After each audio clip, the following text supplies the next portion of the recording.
ন্যাড়া মাঠে তালতলায় মাচাতে বসে সন্ধ্যা আড্ডায় মত্ত বলাই, সঙ্গে নন্দ আর পঞ্চা। গ্রামের ছোকরা থেকে শুরু করে বয়স্করাও এইখানে এসে সন্ধ্যার পর খানিকটা সময় কাটিয়ে যায়। গ্রামের অনেকেরই জীবন চলে কানা নদী থেকে মাছ ধরে, আর রাতের দিকে নদীতে ভালো মাছ পাওয়া যায়। আর সেই জন্যই অনেকে ভাগ্য ফেরাতে ছুটে যায় নদীর এদিক ওদিক। কিরে পঞ্চা, আজকে আবার কোথায় যাবি মাছ ধরতে? আজকে ওই পোড়াঘাটের দিকে যাব। শুনেছি রাতের বেলা ওইদিকে নাকি প্রচুর মাছ পাওয়া যায়। বলিস কি রে, এই রাতের বেলা ওইদিকে যাবি? তোর কি প্রাণের মায়াটা নেই নাকি? জানিস না রাতের বেলা ওই জায়গাটা কত ভয়ঙ্কর হয়ে ওঠে? সবই শুনেছি, কিন্তু ওসব ধাপ্পাবাজি। এর আগেও তো আমি অনেকবার গেছি, আর এমনিতেও তো অনেকেই যায়। হ্যাঁ, তা অনেকে যায়, কিন্তু একটু সাবধানে থাকবি। একা যাচ্ছিস নাকি? না না, পচা যাবে আমার সাথে। পচা জানে তুই আজকে ওইদিকে মাছ ধরতে যাবি? ও যা ভীতু ছেলে, ওকে বললে ও আর যাবে না, তাই না বলেই নিয়ে যাব। পঞ্চার চোখে এক রোখা জেদ, আর বলাইয়ের চোখে দুশ্চিন্তা। তারা জানে না এই রাতে তাদের জন্য কি অপেক্ষা করে আছে। পোড়াঘাটের রহস্যময় আহ্বান পঞ্চাকে টেনে নিয়ে চলেছে এক অজানা পরিণতির দিকে।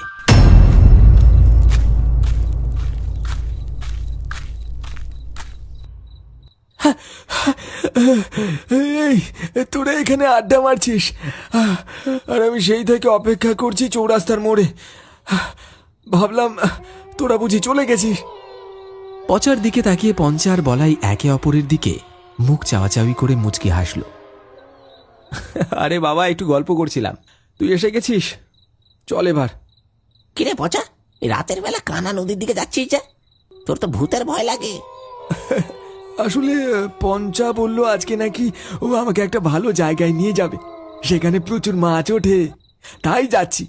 সে তো উঠবেই, দেখবি কানা নদীতে মাছ ধরতে গিয়ে যেন ভূতকে না ধরে ফেলিস আবার। হ্যাঁ, এই বলাই, এই ভয় দেখাস না তো, চল পচা, দেরি হয়ে যাচ্ছে।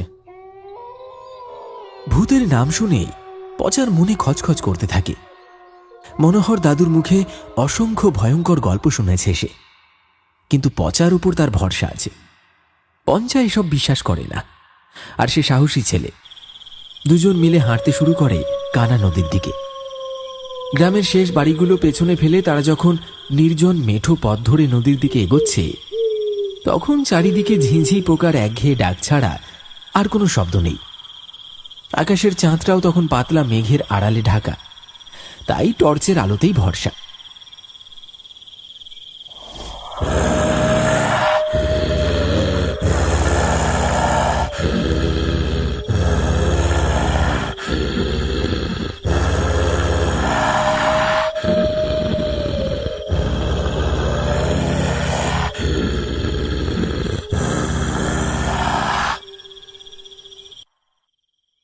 পঞ্চা, তুই কি কখনো ডুবুডাঙ্গার পোড়াঘাটের নাম শুনেছিস? ধুর পাগল, আবার ভূতের গল্প শুরু করলি? আর এসব পুরনো দিনের ভেলকি, ওই ভূত টুত কিছু নেই ভাই, ওসব ওই দাদু ঠাকুমার ভয় দেখানোর কায়দা। না রে, আমি মজা করছি না, ঘাটটায় সত্যি কিছু একটা আছে। মনোহর দাদুর মুখে শুনেছি ওইখানে নাকি একটা মাঝি পুড়ে মরেছিল। তারপর থেকে কেউ নাকি ওই ঘাটে ঘোরাফেরা করে আর জল চায়, আর যে জল দেয় তাকেই মেরে ফেলে। জল দিলে ভূত মেরে ফেলে? দারুণ প্লট রে ভাই, এবার ইউটিউবে চ্যানেল খুলে ফেল। তোর সবেতেই অবিশ্বাস, যখন ভূতের পাল্লায় পড়বি তখন বুঝতে পারবি, খ্যাসা বেরিয়ে যাবে। কিন্তু সেই মুহূর্তে তারা বুঝতে পারেনি তাদের অলক্ষ্যে নদীর পাড়ে দাঁড়িয়ে থাকা ছায়ামূর্তিটা তাদেরকে দেখছে। সে কি আদৌ মানুষ নাকি অন্য কেউ? ডুবুডাঙ্গা 24 পরগনার হারিয়ে যাওয়া একটা গ্রাম, যেখানে একটা পুরনো নদী ছিল, কানা নদী। বহুদিন আগে শুকিয়ে গেছে, কিন্তু একটা ঘাট এখনো আছে, যেটাকে বলে পোড়া ঘাট। বলা হয় এই ঘাটেই একসময় একজন মাঝি পুড়ে মারা যায়, আর সেই থেকে ওই জায়গাটা নাকি অশুভ হয়ে গেছে। শোনা যায় তার মৃত্যুর পর থেকেই তার আত্মা এখনো সেই নদীর আশেপাশে ঘোরাফেরা করে।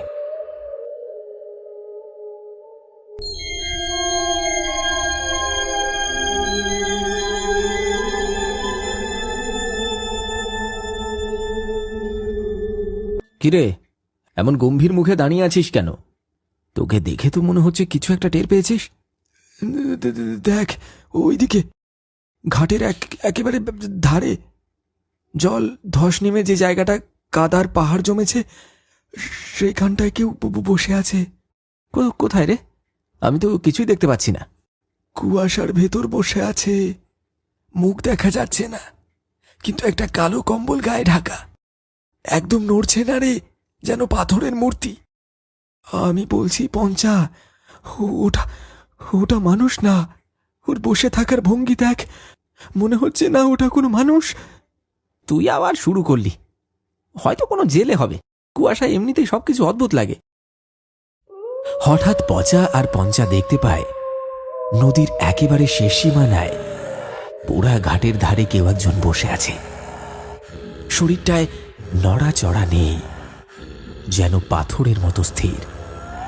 চারপাশে কুয়াশা ঘিরে ধরেছে তাকে, আর সেই স্থিরতার মধ্যে অদ্ভুত এক অস্বস্তিকর নীরবতা। ঠিক সেই মুহূর্তে মনে পড়ে যায় পটলের দাদু মনোহর দাদুর কথা। একসময় গ্রামের অভিজ্ঞ জেলে ছিলেন তিনি। মনোহর দাদু বারবার বলতেন, ওই ঘাটে রাত নামলে একজন ঘোরাফেরা করে আর জল চায়, আর যে তার কথায় ভুলে তাকে জল দেয়, তখনই সেই ভূত তাকে মেরে ফেলে। কিরে, আমার মনে হচ্ছে এই জায়গাটায় কিছু ঠিক নেই। ঘাটের হাওয়া কেমন যেন লাগছে, বুকটা কেমন টান টান লাগছে। চল এখানে আর না, অন্য কোথাও যাই। আবার শুরু করলি? আরে ওইখানে কেউ বসে আছে তো কি হয়েছে?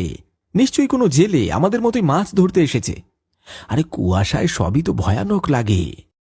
আজকের দিনটা অন্য কোথাও মাছ ধরলে কি অসুবিধা হবে? চল না। ও বসে নেই, ও ও অপেক্ষা করছে।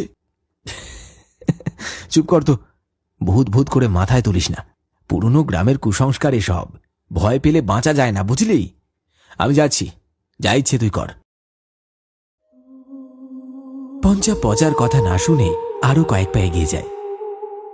কুয়াশার চাদর যেন আরো ঘন হয়েছে, সেই মূর্তিটা যেন আরো স্পষ্ট হচ্ছে। মনে হচ্ছে একটা কালো কম্বলে জড়ানো কেউ বসে আছে। পচা কিছুটা সাহস নিয়ে প্রশ্ন করে, কেমন একটা পোড়া পোড়া গন্ধ আসছে রে, কেমন যেন চামড়া পচে যাওয়ার মতো। আরে চুপ কর তো, একটু কাছে গিয়ে দেখি, আলোতেই সব পরিষ্কার হবে। কে গো, শুনতে পাচ্ছ? মাছ ধরতে এসেছো নাকি?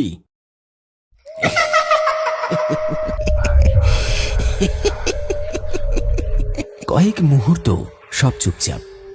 তারপর হঠাৎ একটা কণ্ঠস্বর ভেসে এলো, জল, একটু জল দাও। কথাটা শোনা মাত্রই পঞ্চা এক ঝটকায় কিছুটা পেছনে সরে এলো। তার মুখে আতঙ্ক জমা হয়েছে। না না না না, ওটা মানুষ না। মনোহর দাদু বলেছিল ও জল চায়, হ্যাঁ, তারপর তারপর তাকে মেরে ফেলে। ওর কণ্ঠটা শুনলি? কেমন যেন চেনা, কেমন করুণ। মনে হচ্ছে যেন সত্যি ওর খুব তেষ্টা পেয়েছে। আরে পাগল হয়েছিস নাকি? দেখ, বাতাস ভারী হয়ে গেছে, গাছগুলো কাঁপছে। এমন কখনো হয় না। ওটা জল খাবে না রে, তোর প্রাণ খাবে। আমি আমি শুধু একটু জল দেব। ওর এত কষ্ট আমি দেখতে পারছি না। না পঞ্চা, পেছো, ওটা ওটা মানুষ না রে। ইতিমধ্যে পঞ্চা সেই ছায়া মূর্তির হাতে বশ হয়ে গেছে। হঠাৎ একটা বিকট পোড়া গন্ধ ছড়িয়ে পড়েছে চারপাশে। পঞ্চা জলের বোতল দিতে যাবে, ঠিক তখনই সেই ছায়া মূর্তির মুখ থেকে সরে গেল কালো কাপড়। ধীরে ধীরে কম্বলের ফাঁক থেকে বেরিয়ে এলো একটা গলে যাওয়া মুখ। চোখ কোটরের ভিতর ঢুকে গেছে, দাঁতগুলো দড়ি বাঁধা মতো বেরিয়ে আছে, আর চামড়াগুলো পুড়ে গিয়ে কালচে হয়ে গেছে।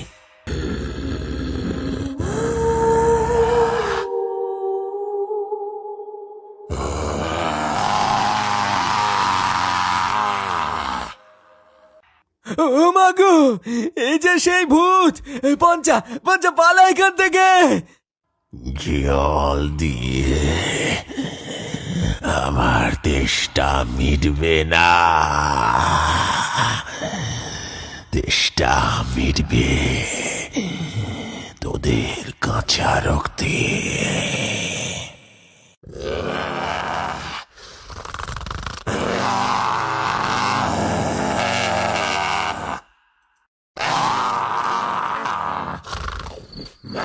পঞ্চা তখনও এই ছায়া মূর্তির কাছে হতভম্বের মতো দাঁড়িয়ে আছে। কেবল ঝিঁঝি পোকার ডাক আর গোঙানির শব্দ ভেসে আসছে পচার কানে। পচার বুকের ভেতরটা ঢিপ ঢিপ করছে। সে পঞ্চাকে কুনুই দিয়ে গুঁতো মেরে পেছাতে ইশারা করে, কিন্তু পঞ্চা তখনও ওই মূর্তির দিকে তাকিয়ে। হঠাৎ মূর্তিটা খুব ক্ষীণ স্বরে বলে ওঠে, মনে পড়ছে না মনোহর দাদুর কথা?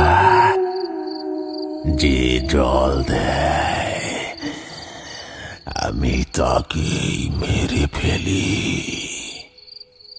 পচা মরিয়া হয়ে এক হাত চেপে ধরে পঞ্চার। সে ছায়ামূর্তি আরো শক্ত করে আঁকড়ে ধরে। পঞ্চার শরীর কাঁপনি দিয়ে ওঠে। সে বুঝতে পারে তার শরীরের শক্তি যেন শুষে নিচ্ছে কেউ।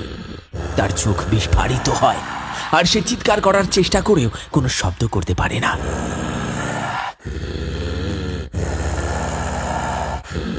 তার নিঃশ্বাস বন্ধ হয়ে আসে। পঞ্চা নিথর হয়ে মাটিতে পড়ে যায়। পঞ্চা তখনও অচেতন। মুখ সাদা, ঠোঁট ফ্যাকাশে, কিন্তু দেহে প্রাণ আছে। তার চোখ পড়ে পঞ্চার জামার পকেটে থাকা একটা দেশলাই বাক্স মাটিতে পড়ে আছে। পচা হাত বাড়িয়ে তুলে নেয় দেশলাইটা। এক মুহূর্তে যেন মনে পড়ে যায়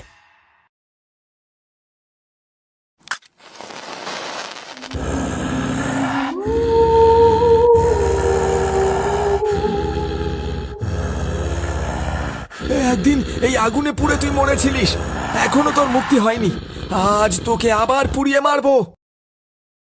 মরিয়া হয়ে একটা কাঠি জ্বালিয়ে সে জ্বলন্ত দেশলাই কাঠিটা সে পিশাচের দিকে ছুঁড়ে দিল। আগুনের শিখা স্পর্শ করতেই কাঠি এক অবিশ্বাস্য ঘটনা ঘটল।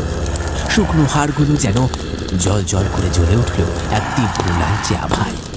পচা দেখতে পেল সেই পিশাচের পোড়া কঙ্কাল দ্রুত দাউ দাউ করে পুড়তে শুরু করেছে। বিকট এক আর্তনাদ করে মূর্তিটা ছাই হয়ে মাটিতে মিশে গেল।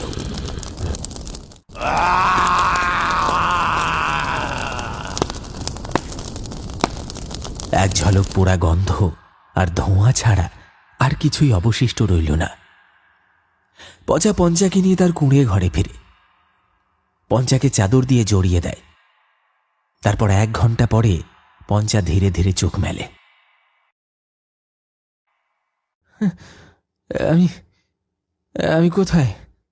তুই এখন বাড়িতে। অনেক কষ্টে তোকে বাঁচিয়ে ঘরে নিয়ে এসেছি। ভূত বলে কিছু হয় না। বেশ তো চেষ্টা করেছিলিস। আর যাবি? আমার আমার ভুল হয়ে গেছে পচা, আমায় ক্ষমা করে দে। গ্রামের মানুষজন খোঁজ নিতে আসে। পচা সবকিছু খুলে বলে। অনেকে বিশ্বাস করে, অনেকে হেসে উড়িয়ে দেয়। তবে সেই রাতের পর থেকে গ্রামে আর কেউ রাতের বেলা সেই অভিশপ্ত ঘাটের ধারের কাছে যায় না। অশুভ শক্তি হয়তো আর তাদের পিছু নেয়নি, কিন্তু সেই রাতের স্মৃতি পঞ্চা আর পচাকে আজীবন তাড়া করে বেড়াবে। আর কানা নদীর শুকনো বুকে আজও যেন এক চাপা দীর্ঘশ্বাস শোনা যায়, যা বলে দেয় প্রকৃতির প্রতিটি অলৌকিক ঘটনার পেছনেই লুকিয়ে থাকে এক অজানা সত্য।